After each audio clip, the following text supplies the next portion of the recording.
Peoples Party की 8 में से 3 हुकूमती तजावीज़ की हिमायत, कमांड ऑफ आर्म फोर्सेज, आईनी अदालतों का क़याम और जजेस के तबादलों के शिकों पर इत्तफाक। हुकूमत ने नया ड्राफ्ट तैयार कर लिया, आज काबीना में पेश होगा। काबीना से मंजूरी के बाद आईनी तरमीम का मुसवदा आज ही सेनेट में पेश किए जाने का इम्कान। NFC चीफ इलेक्शन कमिश्नर तकर्री एग्जीक्यूटिव मजिस्ट्रेट के अदालत इख्तियारात पर इत्तफाक ना हो सका।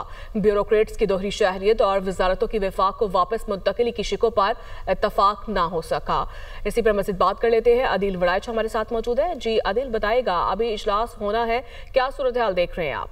देखें, नया मुसवदा तैयार किया गया है और यह मुसवदा पाकिस्तान पीपल्स पार्टी के एतराज़ात के बाद नया मुसवदा तैयार किया गया है। हुकूमत ने इनिशली जो 8 तजावीज़ 27वीं आईनी तरमीम के हवाले से तैयार की थी, उसमें से सिर्फ 3 तजावीज़ तस्लीम की हैं पाकिस्तान पीपल्स पार्टी ने, जिसके बगैर 2/3 अक्सरियत मुमकिन नहीं है।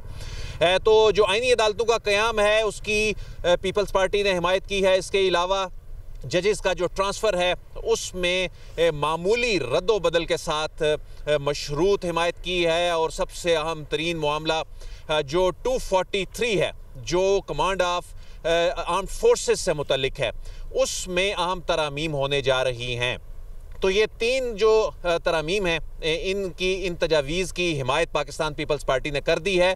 और पाकिस्तान पीपल्स पार्टी की इन तजावीज़ के बाद नया मुसवदा जो है इस वक्त अब से कुछ देर बाद होने वाले वफाकी काबीना के इजलास में पेश किया जाएगा।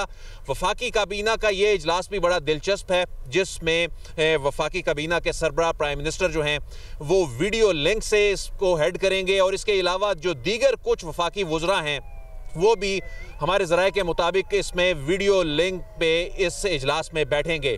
आज ही वफाकी काबीना के इजलास से इसकी मंजूरी ली जाएगी और आज ही सेनेट में 27वीं आईनी तरमीम का मुसवदा पेश कर दिया जाएगा। दुनिया न्यूज़ इस्लामाबाद की टीम हमारे साथ मौजूद है। यासिर मलिक, बड़ा दिलचस्प इजलास होने जा रहा है। देखिए, 10 बजे का वक्त था, तमाम वफाकी वुज़रा जो हैं वो पहुंचना शुरू हो गए हैं। ख्वाजा आसिफ पहुंचे हैं और इसी तरह अगर बात की जाए तो दीगर हनीफ अब्बासी जो है वो पहुंच चुके हैं। अटॉर्नी जनरल जो हैं वो इस वक्त पहुंचे हैं। आदम नज़ीर तारड़ जो हैं वो पहुंच चुके हैं। तो आज का ये जो वफाकी काबीना का इजलास है इंतहाई अहमियत का हामिल है, चूँकि जो पाकिस्तान पीपल्स पार्टी की जानिब से तजावीज़ जो हैं वो पेश की गई हैं, एक तो उनके ऊपर मशावरत की जाएगी, लेकिन एक वफाकी वजीर ने, हम जब वो दाखिल हो रहे थे PM हाउस के अंदर, तो हमने उनसे पूछा कि आज क्या एजेंडा है, क्या मतलब छुट्टी के दिन जो है वो इजलास बुला लिया। वजीर आजम जो है वो बाकू में वीडियो लिंक के ज़रिए जो है वो इस इजलास की सदारत करने जा रहे हैं। तो उन्होंने कहा कि 1 पॉइंट एजेंडा है और मैक्सिमम जो है वो 5 से 10 मिनट का ये इजलास होगा और मुसवदे की मंजूरी होगी। और क्या हो सकता है यासिर? ये इस नौयत का काबीना का इजलास हमने पहले कभी नहीं देखा और आईनी तरमीम का ज़ाहिर मामला हो, लेकिन सिचुएशन ऐसी बन गई, पीपल्स पार्टी ने जो 24 घंटे मजीद मांग लिए वो हुकूमत शायद तवक्को नहीं कर रही थी। उसमें NFC का मामला है, उसको यकसर मुस्तरद कर दिया गया पाकिस्तान पीपल्स पार्टी की जानिब से। CC वाला मामला है, उस पर इतफाक नहीं हो सका। मजिस्ट्रेसी निज़ाम वाला जो मामला है उस पर इतफाक नहीं हो सका। तो हुकूमत ने कहा कि इसको हम अब 28वीं तरमीम में शायद ले जाएंगे, लेकिन अभी इसको इसी तरह ही लेके चला जाए मामले को। देखिए, ये तो आपने भी बताया था ना कि कुछ लोग कुछ 2 वाला मामला होगा, और वही हुआ कि NFC वाला मामला जो है वो भी इस वक्त जो है वो पोस्टपोन हो गया। इसके साथ साथ जो सरकारी अफसरान का दोहरी शहरियत का मामला था वो ख़त्म हो गया, आबादी का जो शोबा था वो गया, तालीम वाला जो है वो भी निकल गया बीच में से। तो इसके साथ साथ जो मजिस्ट्रेट के जो इख्तियारात थे वो भी चेयरमैन ने कहा कि हम इसको नहीं मानते। तो 5 चीज़ें तो बाहर हो गई, 3 चीज़ें पीछे रह गई थी। उनमें सबसे बड़ी अहम जो है वो 243 है, उसके ऊपर रजामंद है। और पहले से हुकूमत ने ये बता दिया था हमें कि ग्रीन सिग्नल पाकिस्तान पीपल्स पार्टी की जानिब से हमें मिल गया है। कुछ उनकी शराइत जो है वो मान ली है, तजावीज़ मान ली गई हैं। अब जो इब्तदाई तौर पर मुसवदा तैयार किया गया है, आज ये मुसवदा वफाकी काबीना में पेश हो जाएगा। अब से कुछ ही देर में मंजूर हो जाएगा। मंजूर होने के बाद जो है ये सेनेट में आज चला जाएगा। वकार सैयद से पूछते हैं कि सेनेट में क्या नंबर गेम की सूरत हाल क्या है, लेकिन उससे पहले नाजरीन को बताते चलें कि जो नई आईनी अदालत बनने जा रही है उस आईनी अदालत के क़याम के हवाले से इस्लामाबाद में इंतजामात मुकम्मल कर लिए गए हैं। इस्लामाबाद हाई कोर्ट का 3rd फ्लोर जो है वो खाली करवाया गया है। 2 तजावीज़ हैं कि वफाकी शरई अदालत की बिल्डिंग में इसको मुंतकिल किया जाए और वफाकी शरई अदालत को वहाँ से जो है वो इस्लामाबाद हाई कोर्ट के 3rd फ्लोर पर मुंतकिल किया जाए, या इसको बस्ती इस्लामाबाद हाई कोर्ट के 3rd फ्लोर पर मुंतकिल कर दिया जाए। इसके अलावा जो जजेस की सीनियरिटी लिस्ट के हवाले से, जजेस के तबादलों के हवाले से जो मामला है, उसमें मुल्क भर की एक ही सीनियरिटी लिस्ट तैयार करने का फैसला किया गया है। सेनेट में क्या सूरत हाल होगी, सेनेट में नंबर गेम क्या है, वकार सैयद? जी बिल्कुल, देखें हुकूमत को इस वक्त नंबर गेम का तो मसला नहीं है। उसकी वजह ये है कि सेनेट में 2/3 मेजॉरिटी, 96 का ये हाउस है, 94 मेंबर जो है वो इस वक्त मौजूद हैं और उसमें से 64 का डिजिट उनको चाहिए, जिसमें जबकि उनके पास जो हिमायत है वो 65 लोगों की है, यानी सेनेटर्स की है। उसमें जो नून लीग के एक सेनेटर इरफान सदीकी वो शदीद दलील हैं तो वो तो नहीं आ सकेंगे, लेकिन उसके बावजूद यानी वो एक वोट का गवर्नमेंट को कोई मसला नहीं होगा। लेकिन जो इंडिकेटर्स बता रहे वो ये बता रहे हैं कि जो बज़ाहिर लग रहा है वो ये लग रहा है कि आज ये जब कैबिनेट इसकी अप्रूवल दे देगी तो उसके बाद ये सेनेट में पेश कर दिया जाएगा, लेकिन इसकी मंजूरी जो है वो आज नहीं ली जाएगी। उसकी वजह ये है कि देखिए मोहसिन नकवी साहब हैं, वो भी मुल्क से बाहर हैं, तो ये भी एक नंबर गेम का वो हिस्सा है। 65 का नंबर है इनके पास और 64 से 2/3 अक्सरियत इस ऐवान में होती है, तो एक नंबर से चूंकि ये 2/3 अक्सरियत पूरी हो रही है, तो ये तो इनके कुछ लोग अभी पहुंचे नहीं, बाहर हैं, कुछ मिनिस्टर जो हैं वीडियो लिंक पे हैं, तो इसलिए इसको 10 या 11 तारीख तक जाने की इसका इम्कान है। देखिए जो गवर्नमेंट का टारगेट है ना, जो 2 सेशन है NA और सेनेट, इसको बुलाया गया है। जो इनकी बिजनेस एडवाइजरी मीटिंग्स हुई उसमें बाकायदा तौर पर यह तय हुआ कि सारा मामला जो है वो 14 नवंबर से पहले वाइंड अप करना है। अब ये कैसे वाइंड अप होगा, इसके लिए उन्होंने ये फैसले के बजाय इसके कि आप इस पे एक ओपन डिबेट कराएं, तो इससे बेहतर ये है कि जी एक जॉइंट कमेटी बनाई जाए जिसमें मेंबर नेशनल असेंबली भी हो, सेनेट भी हो, ताकि इतवार का कल का दिन है, ये आपस में पूरा दिन इसको डिस्कस करें और उसके बाद हम इसको पैसेज पे लेके जाएं। तो अदिल साहब नंबर का कोई मसला नहीं है, लेकिन ये जो आईनी तरमीम का जो पूरा पैकेज, अगर जो मालूमात आपको मिली हैं, जो हमें मिली हैं, अगर उसको थोड़ा सा मिला के पढ़ा जाए तो ये पूरा एक सिस्टम चेंज हो रहा था। यानी उससे हम इख्तिलाफ कर सकते हैं, यानी उस पर कोई तनकीद कर सकते हैं, लेकिन अब मुझे ये लग रहा है कि 28 जो इसके बाद 28वीं तरमीम है वो भी दूर नहीं नज़र आ रही। क्यों?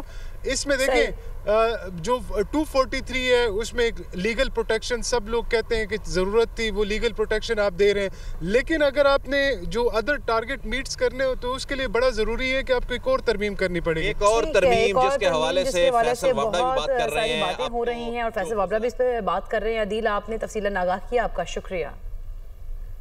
बात करेंगे पाकिस्तान पीपल्स पार्टी की सेंट्रल एग्जीक्यूटिव कमेटी ने NFC अवार्ड में तरमीम की तजवीज़ पर तहफ़्फ़ुज़ात का इजहार कर दिया। बिलावल भुट्टो कहते हैं कि NFC में सूबों के शेयर पर कोई समझौता नहीं करेंगे, NFC में सूबों के फंड्स कम करने की हर सूरत में मुखालिफत करेंगे। पीपल्स पार्टी 27वीं तरमीम के 3 नुकात आर्टिकल 243 आईनी अदालत और जजेस ट्रांसफर पर हिमायत करेगी। चीफ इलेक्शन कमिश्नर और दोहरी शहरियत के मामले पर CEC में इत्तफाक नहीं हो सका। Amendment. Constitutional courts, in the context of the government having conversations with us about what other aspects of the Charter of Democracy, constitutional courts, along with other provisions of the Charter of Democracy, वो भी मंजूर होगा। और जो transfer of judges के सवाल है, with the votes of the incoming and outgoing Chief Justice along with the Judicial Commission, उसका भी अगर नून लीग ये proposal मानता है तो ये भी मंजूर हो जाएगा, इसलिए पाकिस्तान पीपल्स पार्टी के वोट्स के साथ। वज़ीर मुमलिकत बराए कानून बैरिस्टर अकील मलिक कहते हैं पीपल्स पार्टी को अगर NFC शेयर पर एतराज़ है तो हुकूमत मुतबादिल तजवीज़ देने को तैयार है। Program tonight with Samar Abbas में गुफ्तगू करते हुए उनका मजीद कहना था कि मुतबादिल तजवीज़ पर पीपल्स पार्टी से बात करेंगे, ये नहीं हो सकता, विफाक पर सारा बोझ हो। जब तमाम इत्तेहादियों की तजावीज़ आ जाएंगी फिर मुसव्वदे को पब्लिक किया जाएगा। NFC का देखें एक अल्टरनेटिव मैकेनिज्म भी आ सकता है। अगर पीपल्स पार्टी जो कि बड़ी इत्तेहादी है जिसकी वोट्स के बगैर हम आईनी तरमीम नहीं कर सकते, तो अगर वो ये समझते हैं कि आर्टिकल 160 को के अंदर जो है किसी किस्म की तरमीम नहीं की जाए, तो फिर मेरे ख्याल से उसका अल्टरनेटिव तरीका भी हो सकता है। उसका वायबल मैकेनिज्म ये है कि उसके ऊपर डिस्कशन हो, उसके ऊपर डिस्कोर्स हो, चाहे वो काउंसिल ऑफ कॉमन इंटरेस्ट के अंदर हो या आप सेपरेटली एक मीटिंग बुला लें। और ये छुपा नहीं जा सकता इस चीज़ से, ये कभी ना कभी तो आपको एड्रेस करना है। जो इम्बैलेंस है वफाक को देखें आप, कमज़ोर करना भी तो दुरुस्त बात नहीं है। तजावीज़ आ रही हैं इत्तेहादियों की तरफ से भी और बिल्कुल इसको उसी हवाले से आगे हम बढ़ा रहे हैं। सरबराह JUI मौलाना फजलुर रहमान का कहना है कि 27वीं तरमीम के हवाले से कोई मुसवदा सामने नहीं आया, मुसवदा देख कर बात कर सकेंगे। खींचतान करके 2/3 अक्सरियत हासिल की जा रही है, इसका नुकसान होगा। इस्लामाबाद से मीडिया से गुफ्तगू में उनका कहना था सूबों के हुकूक पर डाका डाला गया तो भरपूर मुखालिफत करेंगे। मदारिस को वज़ारत तालीम के तहत करने पर मजबूर किया जा रहा है। 27वीं तरमीम की बहस चल रही है, अब तक कोई मसवदा इस हवाले से मंजर आम पे नहीं आया हुकूमत की तरफ से, तो हम उनकी जुज़ियात पर तो बहस नहीं कर सकते। कोई चीज़ सामने आएगी तो उसके बाद फिर उसकी जुज़ियात पर भी हम बात कर सकेंगे। लिहाजा उसूली तौर पर यह बात वाज़ेह है कि 26वीं तरमीम से दस्तबरदार होने वाले नुकात पर अगर दोबारा 27वीं तरमीम में कोई चीज़ लाई गई तो ये काबिल कबूल नहीं होगी। सूद के हवाले से जहाँ 1 जनवरी 2028 से पाकिस्तान के अंदर सूदी निज़ाम का ख़ात्मा होगा, उसके हवाले से भी कोई पेशरफ्त अभी तक नज़र नहीं आ रही है। दीनी मदारस के हवाले से रजिस्ट्रेशन का मसला कानून के ज़रिए तय हुआ था, आज मदारस की रजिस्ट्रेशन भी नहीं की जा रही है 1860 की सोसाइटी एक्ट के तहत, और मदारस के हाथ मरोड़ कर उनको मजबूर किया जा रहा है कि वज़ारत तालीम के तहत आपको रजिस्टर्ड होना होगा। पाकिस्तान और अफगानिस्तान के दरमियान इस्तांबुल में होने वाले मुज़ाकरात में डेडलॉक। वफाकी वज़ीर इत्तलात अता तारड़ का कहना है कि पाकिस्तान अपने उसूली मौक़िफ़ पर कायम है। अफगानिस्तान की सरजमीन से होने वाली दहशतगर्दी पर काबू पाने की जिम्मेदारी अफगानिस्तान पर आयद होती है। अफगान तालिबान दोहा अमन मुआहदे 2021 के मुताबिक अपने बैनुल-अक़वामी, इलाकाई और दो तरफ़ा वादों की तकमील में अब तक नाकाम रहे। पाकिस्तान तालिबान हुकूमत के ऐसे इक़दामात की हिमायत नहीं करेगा जो अफगान अवाम या पड़ोसी ममालिक के मफाद में ना हो। पाकिस्तान अपने अवाम और खुद मुख्तारी के तहफ़्फ़ुज़ के लिए ज़रूरी इक़दामात जारी रखेगा। पाकिस्तान ने मुज़ाकरात में सालिसी पर तुर्की और कतर का शुक्रिया अदा किया। पाकिस्तान इस बात का अयादा करता है कि वो अफगान अवाम से खैर सगाली का जज्बा रखता है और उनके लिए एक पुरअमन मुस्तक़बिल का ख्वाहिशमंद भी है। वज़ीर दिफ़ा ख़ाजा आसिफ का कहना है कि पाक अफगान मुज़ाकरात ख़त्म हो चुके हैं, अब मुज़ाकरात के अगले दौर की कोई उम्मीद नहीं है। अफगान वफ़द चाहता था उनकी ज़ुबानी बातों पर एतबार किया जाए। आदमी मुआहदे हमेशा तहरीरी होते हैं। तुर्की और कतर के शुक्रगुज़ार हैं जिन्होंने सालिसी का किरदार अदा किया।